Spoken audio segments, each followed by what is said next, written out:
아침 하나님과 함께 누리는 하늘의 양식 오늘 만나. 내가 예루살렘에 이르러 머무른 지 사흘 만에 내 하나님께서 예루살렘을 위해 무엇을 할 것인지 내 마음에 주신 것을 내가 아무에게도 말하지 아니하고 밤에 일어나 몇몇 사람과 함께 나갈새 내가 탄 짐승 외에는 다른 짐승이 없더라. 그 밤에 골짜기 문으로 나가서 용정으로 분문에 이르는 동안에 보니 예루살렘 성벽이 다 무너졌고 성문은 불탔더라. 앞으로 나아가 샘문과 왕의 못에 이르러서는 탄 짐승이 지나갈 곳이 없는지라. 그 밤에 시내를 따라 올라가서 성벽을 살펴본 후에 돌아서 골짜기 문으로 들어와 돌아왔으나 방백들은 내가 어디 갔었으며 무엇을 하였는지 알지 못하였고 나도 그 일을 유다 사람들에게나 제사장들에게나 귀족들에게나 방백들에게나 그 외에 일하는 자들에게 알리지 아니하다가 웅변은 은이요 침묵은 금이다 라는 말이 있습니다. 침묵을 강조할 때 종종 쓰이는 격언이죠. 시리아의 북쪽에 위치한 타우라스라는 산은 독수리들의 서식지로도 유명합니다. 독수리들은 1년에 2차례씩 이곳을 넘어서 이동하는 두루미들을 공격하여 허기진 배를 채우곤 합니다. 그런데 그 중에서도 독수리의 먹이가 되는 것은 그냥 날아가지 않고 끊임없이 울어대며 날아가는 두루미입니다. 독수리들은 그 소리를 듣고 쉽게 두루미를 찾아 사냥을 하게 되는 것이죠. 그러나 나이가 많은 노련한 두루미들은 산을 넘는 동안 독수리들의 먹이가 되지 않고 무사히 살아남는다라고 합니다. 그 이유가 무엇이냐면 나이가 많은 두루미들은 산을 넘기 전에 돌멩이를 입에 물고 하늘을 날아오르기 때문이라는 것이죠. 입에 물고 있는 그 돌의 무게만큼 무거운 침묵이 이 두루미를 안전하게 지켜주는 것입니다. 때로는 침묵이 말보다 값진 것이 되기도 한다라는 것이죠. 오늘 우리가 함께 읽은 본문의 말씀을 보면요. 느헤미야의 모습 속에서 우리는 침묵의 지혜를 배울 수 있습니다. 느헤미야는 예루살렘으로 귀환하였습니다.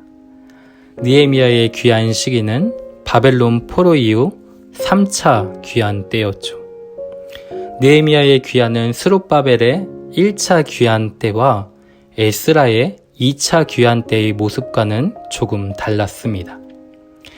예루살렘으로 귀환하는 이 모든 일들은 하나님의 선한 도우심과 은혜 가운데 이루어졌습니다.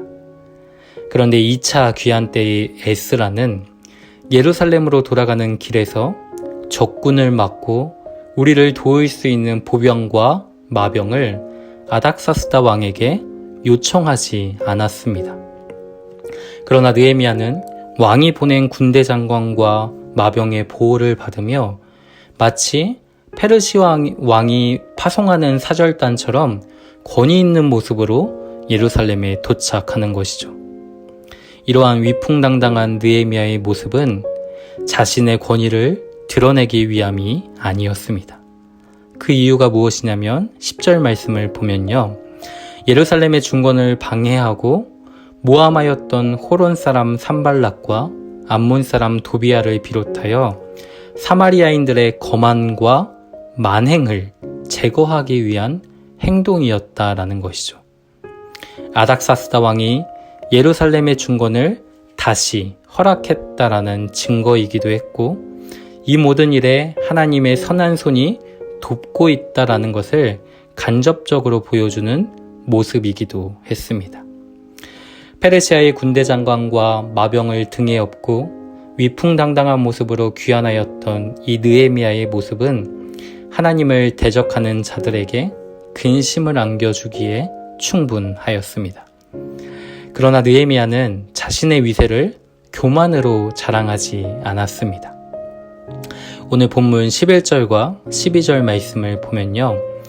하나님께서 예루살렘을 위해 무엇을 할 것인지 그 느헤미야에 감동하게 하신 그 일을 느헤미야는 아무에게도 말하지 않았습니다. 예루살렘에 도착한 느헤미야는 3일간 분주하고 조급하게 행동하지 않았습니다. 그는 휴식을 취했을 것입니다. 또 하나님 앞에 기도하는 시간을 가졌을 것입니다. 기도하며 자신이 앞으로 해야 할 일들을 차분히 준비하였던 것이죠. 페르시아에서 동생인 하나니로부터 예루살렘의 참혹한 소식을 듣게 되었을 때에 느헤미야는 4개월 정도 하나님 앞에서 울며 금식하며 기도하는 시간을 가졌습니다. 예루살렘으로 귀환하는 그 모든 과정 속에서도 느헤미야는 이 모든 일들이 하나님의 선하신 도움과 은혜로 이루어지고 있음을 믿었고 그것에 감사하고 있었던 것이죠. 하나님은 예루살렘을 위해 무엇을 할 것인지 그 느헤미야의 마음에 감동하게 하신 그 일을 반드시 이루실 것입니다. 그러나 하나님께서 하실 일들을 느헤미야는 급하게 발설하지 않았다라는 것이죠. 하나님께서 행하실 일들을 통해 자신의 위세를 자랑하지도 않았습니다. 하나님께서 뜻하신 일들이 온전히 시행되기 위해 침묵하며 하나님의 마음을 구하고 있는 것이죠.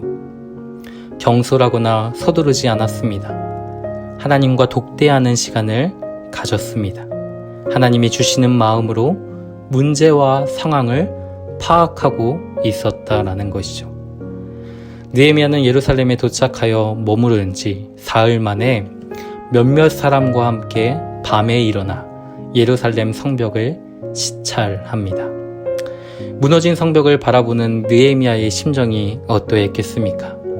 자신이 타고 간 짐승이 지나갈 수 없을 정도로 성벽이 심하게 회파되었죠. 무너진 성벽과 불탄 성문을 바라보며 그 속에 담겨있는 백성들의 깊은 상처와 절망감을 함께 느꼈을 것입니다. 그러나 느헤미야는 그러한 절망에 멈춰 있지 않고 하나님께서 예루살렘을 위해 행하실 일들을 바라보고 있는 것이죠. 하나님이 주신 마음으로 문제와 상황을 파악하는 것입니다. 하나님이 나를 이곳에 보내셨으니 내가 이곳에서 감당해야 할 일들이 무엇인지 하나님께 물으며 하나님의 마음을 구하는 것입니다. 느헤미야는 마음에 품은 생각을 선뜻 내뱉지 않았습니다. 하나님의 마음을 구하고 하나님의 마음으로 문제와 상황을 파악하는 그 침묵의 시간을 가졌던 것입니다. 침묵은 철저하게 하나님만을 의지하려는 자세인 것이죠.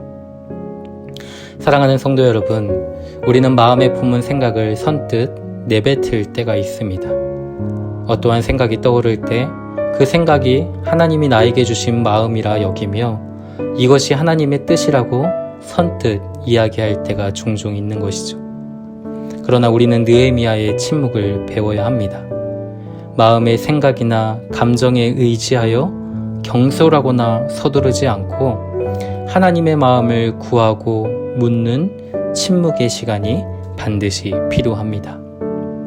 우리가 인격적이듯 하나님도 인격적인 분이시기에 하나님은 그의 생각과 마음을 우리의 생각과 마음에 담아 주십니다. 그리고 하나님의 생각과 마음에 일치되어 반응할 수 있도록 우리의 의지를 이끌어 가시는 것이죠. 하나님은 느헤미야로 하여금 침묵과 또 성벽을 시찰하게 하는 일들을 통해 하나님의 비전을 확신케 하여 주셨습니다.